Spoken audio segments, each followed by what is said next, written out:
And right now, BT, we welcome in the Mets shortstop, that should have been MVP of the National League, Francisco Lindor. What's up, Francisco? It's BT and Sal on the Fan. What's going on? How you guys doing? Good, Francisco, and we appreciate you taking the time. First one for me, we're just talking about your song, My Girl, and your relationship with the Met fans. Going into year 5, how would you characterize your relationship right now with the New York Mets fan base? Well, I've been loving them since day one. I'm sure they love me on day one, and now I think we're in a much better spot because I gave them some results. Yeah, well, it's funny you say that. Like, we wanted to love you day one, but then the struggles were there. You had the up and down stuff. So it took a little while to get here. But I think right now, Francisco, you have gotten to a point where you have become not only a fan favorite, but you're going to be one of the more beloved figures in the history of the franchise. To come from where you did after year 1 and those early struggles, that's a big deal where you're at now going into year 5. We just got to win. That's all I want to do. We win, and I'm sure everyone wants results, and they want to win championships. So I think if that happens, I think the relationship will be even better. There you go. That is true. Listen, we've talked. It's great to have you on the show, and we've talked a lot about you on the show, and so it's good to really have you on to do this. And I got to tell you, man, just shooting as straight as I possibly could. The thing that I think was a little tough for me analyzing you as a Met is that I watched with the Guardians. I'm like, this guy's a superstar, and the numbers weren't quite that here. And I said it, and Met fans got all over me. The slow starts. But I always thought you had the character to succeed here. Was there a point, Francisco, where looking back early during your Met time, you're like, man, if I don't get this thing going fast, I'm either going to get swallowed up by New York. Did you feel like for a while that it wasn't a good fit for you? No, not at all. Never. From day one. So from day one, I felt like this was a great place to be, and this is where I wanted to be, and I think it was a fantastic decision by me and my family to stay here, and I appreciate the calling family for allowing me to stay here. I honestly feel that anywhere you go, you're going to struggle, you're going to have ups and downs, you're going to learn, and you become a more mature player, and you become a better human being, and yeah, that's where we are to that, No doubt, and I think your accountability is what has kept you in great graces. I mean, it's different though scuffling here, and I don't want to make this about scuffling too much because as Sal said, you didn't win the MVP. You easily could have. It sounds like that's what you guys want to talk about. No, Francisco. I listen. One thing, I don't want to do this to you. I want to know what we've talked about. I want you to know what we've talked about so we can get to the better place that you deserve. And I mean that sincerely. Yeah, I appreciate it. I mean that, man. I can't be any more forthright than I am right now. If you didn't have the heart and the talent and the mind, I don't think that you do. I don't think that it would have worked out for you. That honestly, here, like you are now one of the megastars in the city. And how exciting is it for you to now have new pieces, new expectations, and now we bridge to the good stuff. Now the Mets are supposed to win. What does that feel like? I'm blessed to be in the position I'm in, and the organization is putting in the same amount of effort that all the players are putting in on the field, and it's just, when you have those things, you can only hope for good things, It's one of those where you go out there, you give everything you got, and yeah, we're in a place where we got a better team. Now it's on us. The front office did their job. They put a good team on the field, and now it's on us. We got to stay healthy, and we got to go out there and compete and give everything we got. Try to win a championship. That's the dream. That's the goal. And to me, seasons, you can have a good season, but a successful season, it's when you win. BT and Sal on the Fan. We're talking with Met shortstop Francisco Lindor. What happened, Francisco, taking off last year once you were put in the leadoff spot? Was it a lack of pressure being taken off? Why the success after being moved into the leadoff spot? I don't know. I take a lot of pride in posting up and trying to be the best version of myself, and I felt like at some point it was just a matter of just getting going. I knew I wasn't going to continue to hit 180. It's good stuff, you know. Yeah. I mean, I think that was probably the floor. So there was only but to go up from there, you know. And I mean, the coaches did a fantastic job of helping me day in and day out, and Mendy did a good job of encouraging me to go out there day in and day out and give everything I got. And then you learn from your teammates, you learn from everyone around, and that's all I did. I believe in what I can do, and I rely on others to continue to push me, and I push myself, and it worked out. So, Francisco, you look at the first 5, maybe even 6 hitters. Obviously, Alvarez with the injury, which is a tough blow for you guys to start the season. You know, last year, you and Pete, coming into the year before Vientos established himself, basically had to carry the offense for, at least on paper, coming in. Now you got Soto, you got Pete back. Vientos looks like a stud. You know, the length 1 through 5. Could this be the best 1 through 5 in baseball? If we get it done, yes. We have the potential, but we got to get it done. You know, we have a good lineup on paper. And paper is one thing, and getting it done is a complete different thing. You know, like I said, the front office did a fantastic job of putting a good team together. It's on us. It's on the players. Yeah. The players have to go out there and get it done. You know, and ultimately, that's how you build a great relationship with the fan base. You put up the results, the people who love you. There's no doubt. So it's Francisco Lindor, BT and Sound on the Fan. Now, we've seen the videos going back to last year, maybe even the year before. You know, you working with the young kids, spring training, a lot of defense, Vientos. Well, can you explain, because you went through this, all the great players go through it, and everybody, even if you're not great, but from year 1 to year 2, when you have success and you're young, what is Vientos going to have to do to adjust to the changes that the league will make to him? And do you talk to him about it? I think he's got to continue to stay within himself. The minute you start thinking you're better than what you actually are, that's when things can start falling apart. He's got to continue to stay being Mark Vientos. You know, he's a fantastic player, and he already proved that he can do it in this level, and he's got to go out there and continue to do the same thing day in and day out, and not let the external talk or the external energy get in himself and just, you know, think that he's bigger than the game, because no one is bigger than the game. You know, it's different for you, Francisco, going into year 5 here now in New York. It's another year under your same manager and Carlos Mendoza. BT just mentioned you got Soto behind you in a deep lineup. You know that you're going to be leading off going in. What are you going to do to change the slow starts that you've had throughout the course of your career? I guess hit the ball in the barrel. I honestly feel like it's one of those where, you know, you control what you can control, and controlling is the only thing I can control is the process, and I'm locked in and going to a good process and staying with it myself and swinging at the pitches I want to swing at, and not trying to do too much, and then whatever happens, it happens. You know, I'm sure I'm going to struggle at some point this year. It just looks a little uglier when there's not too many points on the scoreboard, you know? Yeah, and then you turned into an MVP last year after the slow start. And the thing that bothers me about it, Francisco, and I feel bad for you because you've gotten snubbed 3 times here as a Met, at least 3 times from being an All-Star. But a part of that has to be the slow starts. Does it mean anything to you to be an All-Star for the New York Mets for this year?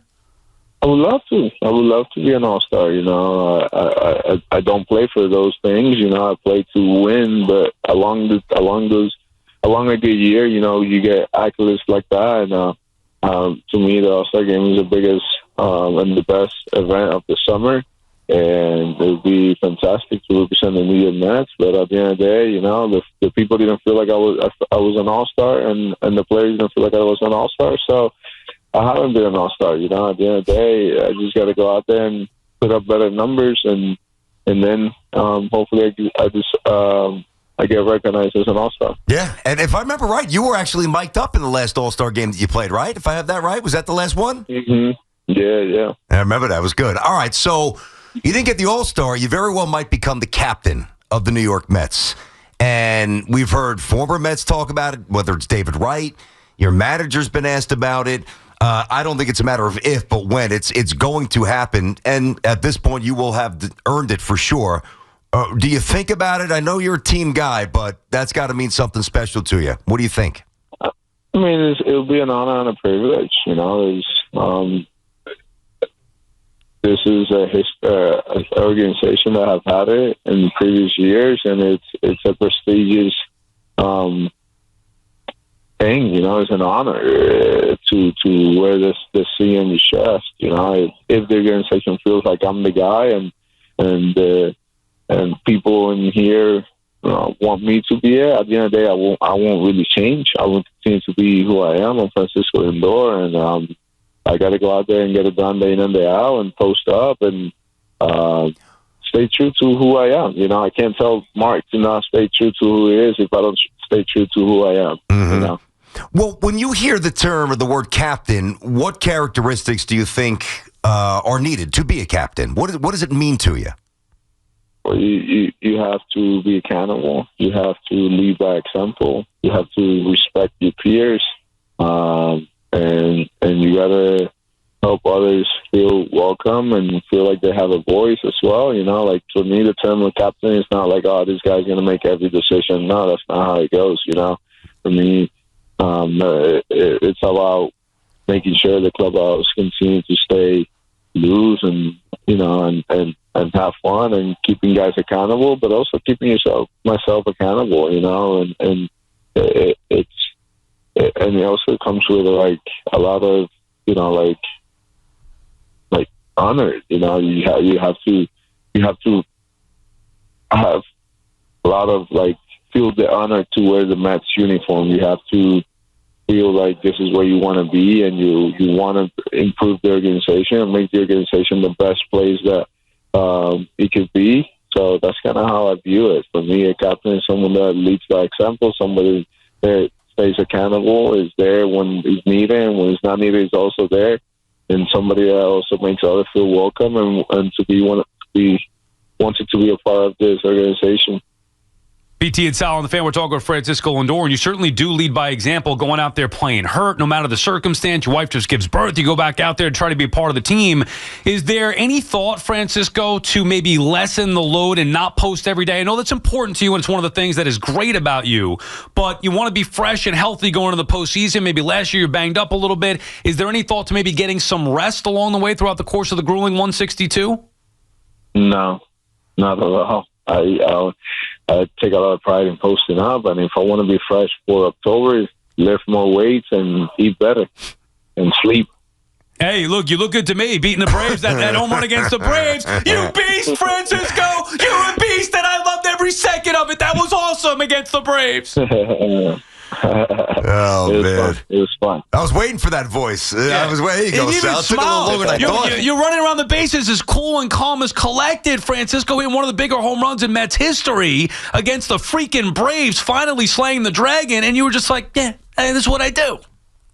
I was tired. My back hurt, and I was going crazy inside, but I knew that the job wasn't finished. You know, you got to finish the job. It's not about playing 24 outs. You got to play those 27 outs, and until it's not sealed, we don't celebrate. Yeah. By the way, like, really, take us back to the back issue. Like, how jacked up were you? Seriously. Yeah, it hurt a lot. It hurt a lot, but we have a fantastic training staff here that helped me get through it, you know, and a lot of people pray for me, and I felt good enough to go out there day in and day out for the remainder of the year. And it was just, you know, like the way I tell a lot of people my problems with baseball are Disney problems. I heard that a long time ago, and I kind of took that to heart. I was like, yeah. The problems that we face in baseball are Disney problems, you know. Yeah, no doubt. To the real world. No doubt. So you got a new teammate. Obviously, Soto is going to be right behind you, doing damage like he always does. And while you gained somebody, we weren't sure if you were going to lose an old teammate in Pete Alonso. So, how concerned were you that Pete was going to leave? And did you have contact with Pete? Obviously you got to let him do his thing, I guess. But, were you worried that Pete was going to leave the Mets? I always had faith that he was going to come back, and he felt like the Mets was the place for him to be, and he's ready to break the home run record. That simple, huh? Because the lineup wouldn't seem the same. I know what Soto brings in a full year of Vientos. I got it. And hopefully when Alvarez comes back and he's healthy and he takes a step forward like we think he can. Last year, the numbers for Pete were good, but for Pete, they were down. I expect Pete to bang 40 bombs again this year. You guys, and I don't know how close you were to losing it, but if I'm you and I'm the other guys on the team, I would have been paying attention every day. That's just me, though. He's a player, man. Yeah, no, for sure.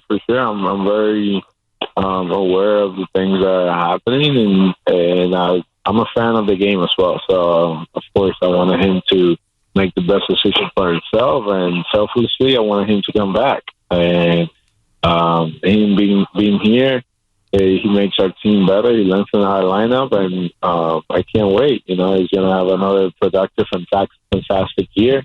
For guys that don't think he had a good year. 35 home runs in the big leagues. That's pretty good. That's 35 more than us there, Francisco. Yeah. Well, and Francisco, not only Pete, but you guys also stole Juan Soto away from the Yankees. One thing you've been very good at, even from your first year with the Mets, is competing against the Yankees at a high level. Are you a better team than the Yankees? I feel like we are in a really good spot until we go out there and play against them, and we're going to see what's going to happen at the end of the year. Obviously they made it fair than us last year, but nobody really cares and pay attention to what we did or they did last year. At the end of the day, we got to go out there and get it done this year. Yeah, I understand that. I respect that answer. I'm just trying to do simple math. You swept them last year head to head, and then you stole Juan Soto away, Francisco. Come on. Does it mean something to you to be the premier team in this town? Well, you got to earn that. I want to be the best team in the big leagues. There you go. That's a good answer right there. I want to be the best team in the big leagues. It's not just about New York. That's the answer. That's the answer. But I got to come a little clean here. We'll let you go. As a Yankee fan, you stole our guy, man. You took him fair and square. You got him. We didn't steal nothing. Well, he came. He chose the Mets. He chose. He felt like this was the right place for him, so he's here. We're happy to have him. How's the family, Fair Francisco? enough. Did you do a Disney trip yet? No, I don't. Disney, the girls are a little too young, so okay. I don't. Getting in lines with Disney right now, it's not fun. All right, I think when they get a little older, I'll definitely do that one. Yeah, we mentioned that before. I know the family growing and very important to you, and obviously I bring that up because of the Soto aspect, and the Mets very known for their family now with the Alex Cohen impact. Francisco, we couldn't appreciate your time more. We appreciate it. Good luck. Stay healthy this year, and hopefully you have a great run, an All-Star, and maybe another MVP chase as well. Thank you, guys. I appreciate the time. You got it. There you have it, Francisco Lindor. Now, look, nice.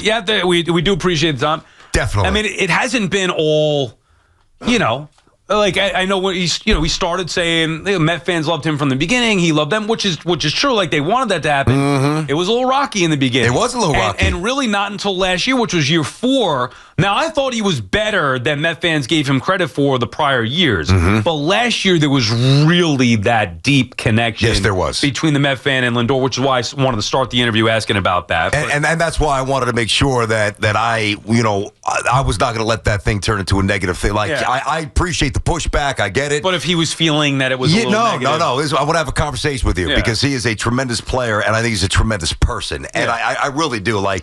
I think that, Lindor, all the conversations we've had, and I'll speak for myself because it predates you as well, and Hoff, you were here for them. My frustration with Lindor's game, never as a person, he's a gem as a person, absolute stud of a human being, great family guy, is that the player, I love baseball so much, the player that I was watching with the Mets was not quite the same as the Guardians. Right. And people kept telling me that he was. And I'm like, no. I know what I'm watching, and I know what I watched in Cleveland. What I watched last year for the final 3-4 months of the season, that was the player I watched with the Guardians. He does seem like a no-nonsense guy, though. Right? Like, you try to have some fun with him and joke around a little bit. He's just like, I want to play 162. I want to go out there and win a championship. Like, that's it. It was no, like... Yeah. It was nothing other than, I want to play every day. I want to win. And that's it. Love the fans. Want to play. If you win, they win. Like, what else do you want? Isn't that what we all demand? Think about that, Sal. I get it. You know? And maybe he's different maintenance with us than days and this pitch, 6-man rotation. This guy wants to play every day. I love it. I get it. I respect it. I'm just saying that, I think he takes this seriously and was treating this interview as opposed to like a hangout. I agree. Which sometimes we have. It was business-like. Well, I think he understood some of the opinions that were had on and some of the conversations that have been had on the station and on this show. Well, he certainly knows what's been, when he first started here. What There's was being no said about doubt. him. I mean, come on. I mean, listen, if we just introduced Francisco Lindor and made it seem like the first year and a half were like the final 4 months last year, that would not be an accurate depiction of what happened. And that's okay. Because, you and I talk about how we mature as men, as husbands, as fathers with girls, and you have a girl, I have a girl. Yeah. Certainly dads have a boy as well. We mature. And I think Lindor's matured from his first moments, I know, when he was with the Mets. And it has gotten consistently better. And I mean this with all sincerity. I mean, I've got profound respect for him because it was close to blowing up on him. Right. The amount of money that he makes and the amount of production that was not there, that I thought was overstated too often by Met fans, he has now found the balance of being a superstar again and always being a good guy that he's always been. Yeah. I'm happy we had him on the show.